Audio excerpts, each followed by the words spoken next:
A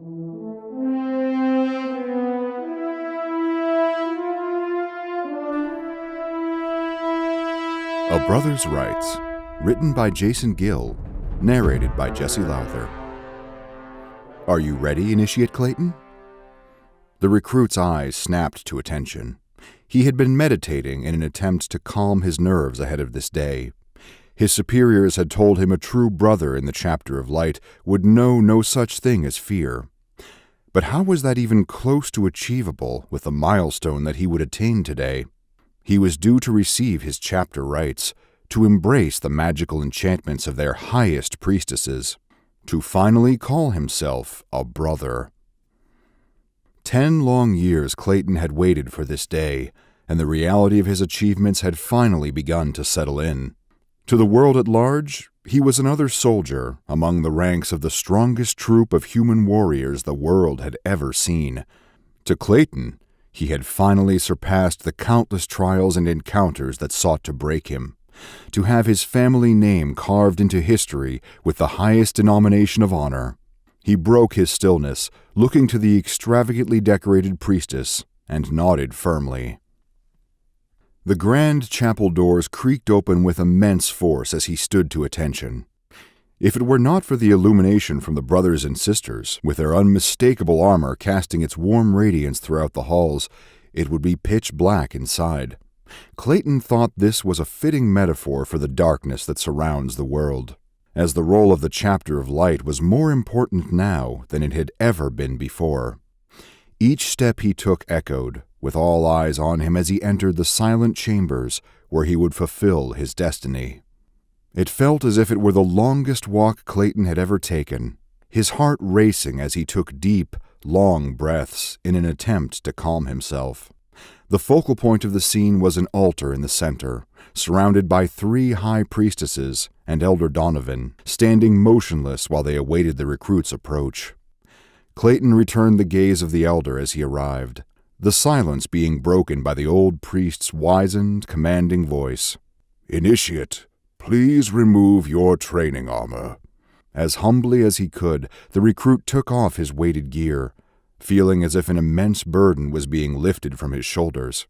He passed it to the priestess who had guided him into the room, exchanging a bow of gratitude with her as she carried away his beaten clothing into the darkness. He turned to face his elder once again. "Please lay on top of the altar." Clayton gave his formal bow once again, forcing his stiff, frozen body to take those steps, sitting on the altar and contemplating his life for a few short moments, staring up at the intricately detailed mural that adorned the roof of the grand chapel. He closed his eyes, just for a moment, as he remembered how far he had come from his younger days, thinking about how his mother must be at this moment. She would be right there with him if she could, encouraging him every step of the way like she always had before, Clayton thought to himself, a pure smile forming momentarily before he returned to his serious demeanor. Lifting his legs, he shifted on top of the cold stone, laying down flat as he had been taught to, while the doors he had entered through heaved open once again. All in attendance other than him turned their attention to it, as loud, heavy footsteps emerged from the silence as the elder addressed them. "Grand Justicar Val Dorian, it is an honor to have you with us, as always." The recruit's heart skipped a beat. Grand Justicar Val Dorian? The Val Dorian? No one had informed him that he would be personally making an appearance. No one had prepared him for this.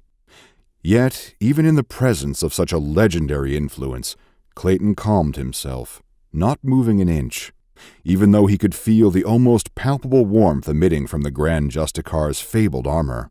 He must remain focused. One of the high priestesses stepped aside graciously, allowing Val Dorian to approach the altar, looking down to the recruit as they met eye to eye. The Grand Justicar looked much older than the legends told of him, yet his purity of heart and spirit were apparent at even a glance. And his armor could only be described as incredible in its looks. Adorned on all corners, all surfaces by dazzling iconography, it emanated the sheer power of the sun even in its inactive state. Was this even its inactive state? Clayton could not truly tell, with only fables of the man that donned this armor as his reference. Its design seemed to show the entire story of the light itself, from the great creation of the universe to the numerous forces that threatened to destroy everything it stood for. Greetings, Initiate. Today is the day you shall be brother in more than just name. Are you prepared to join forces with the light, to protect the family you care about, new and old, and cast away your old life in the name of the sun? Hearing the Grand Justicar call him directly sent chills down the recruit's spine, even with the warmth that surrounded him. Val Dorian did not speak down to him, like he was a mere soldier, or that he was beneath him, even though by all means he was. He spoke to him like a father would, a father Clayton never had, but now was not the time to dwell on such a matter. The recruit knew he must not hesitate, or even consider turning back now. Yes, Grand Justicar, I shall give my all, body and soul, in the name of the light. Val Dorian closed his eyes, putting a hand on Clayton's shoulder, starting to murmur incantations in the language the Initiate had studied for so long. And yet still the words were unfamiliar to him. The Grand Justicar's voice began to have what could only be described as a divine element to it, speaking powerfully regardless of his hushed tone, with a bright yellow light beginning to flood the depths of the chapel's shadows, pouring in as if it were a mist. The Initiate began to feel limitless, unending energy channel through his shoulder, tensing his body up as his nerves began to strike again. The reverberations of Val Dorian's touch echoed throughout his entire body in a most uncomfortable sensation. Clayton still did his best not to move, as he dared not risk jeopardizing the entire ritual. The high priestesses joined in on the Grand Justicar's chanting, their voices acting as a chorus, drowning out any other noise until it was the only thing that could be heard by the Initiate. Then there was a twitch in Clayton's right leg. Involuntarily, the energy coursing through his body had started to make him shift through reflex, as he forced his eyes shut in an attempt to regain control of his body. I can't give in. I have to see this through. There is no turning back for me now. The pain followed shortly after, as if nerves across his body had burst, his vision fading into blackness as he yelled out in agony. "Mother, I am scared." The small boy had stopped in his tracks, halfway between the chapter of Light's recruiter and his mother. The vision was a familiar one, that of the day Clayton surpassed the ritual and defined his fate as a brother. It had been grueling, a series of non-lethal combat against other boys from his village in a competition of strength. They were well known across the land, particularly for the harshness of the recruiters, who were only interested in the very best. One could pass the trial of combat and still be denied even with a glance from being deemed unfit to serve the chapter, and yet Clayton had been accepted into a final trial, to best the recruiter themselves in unarmed combat. The look on his mother's face was one the boy had never been able to forget, a frail, serene grace, one that reminded him of what he was fighting for, why he had pushed himself all those years for this day to come. Without as much of a word back, the Initiate clenched his fists with resolve. The recruiter stared back at the boy's fiery, fierce glare of determination and gave a light smile. The village onlookers, comprised of Clayton's friends and family, were utterly silent as the two faced each other down. The silence lasted for nearly a minute as the boy and the recruiter sized each other up, before the ferocious battle cry of the child filled the air, charging directly at his target. "Initiate, you must withstand the pain. Stay with us," a high priestess called out, snapping the Initiate back to his surroundings in the chapel. The pain was immense as Clayton struggled to keep his mouth shut and stop the screaming, his entire body tensing and on the verge of convulsing. It took every ounce of might in his form to resist the toll being put on his body, and yet the Grand Justicar had barely moved an inch from the start. It was as if he was no longer in the room with them, not a single movement of the Initiates affecting him in the slightest. Despite this, the intensity of the pain in every inch of his body was threatening to engulf Clayton entirely. Gripping onto the altar as hard as he could, starting to feel his consciousness fade again despite the bright radiance shining down upon him from every angle. "I know you're not done yet, Clayton. Come on, get back up!" A voice called out from the depths of the initiate's mind. Unmistakable, and one that had been missing for a long time. His mind and vision were taken back to the chapter's training grounds outside this very chapel, 4 years ago. It had been at least 2 years since he last saw his mother by now, and combined with the physical exertion demanded by the chapter in training, exhaustion had started to overcome him. Laying down in the grass as the other recruits charged back and forth through the many obstacles presented to them, Clayton was forcibly pulled up by his friend, who looked angry that he was on the brink of giving up.